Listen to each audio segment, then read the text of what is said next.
Hi, welcome to Maptive. In this tutorial, I'm going to show you how to make a copy of your map. From your home screen, choose the map you want to make a copy of. Come down to Map Controls, the three dots.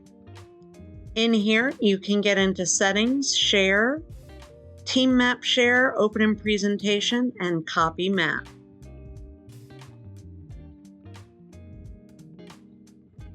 Once you hit copy, you'll see that copy listed.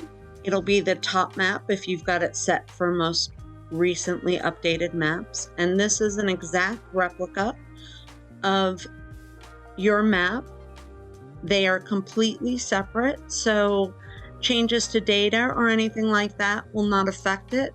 Remember, editing territories affects all territories, those drawn territories, but you can make copies of those now. If you have any questions, please feel free to reach out to us. Thanks for watching. Bye.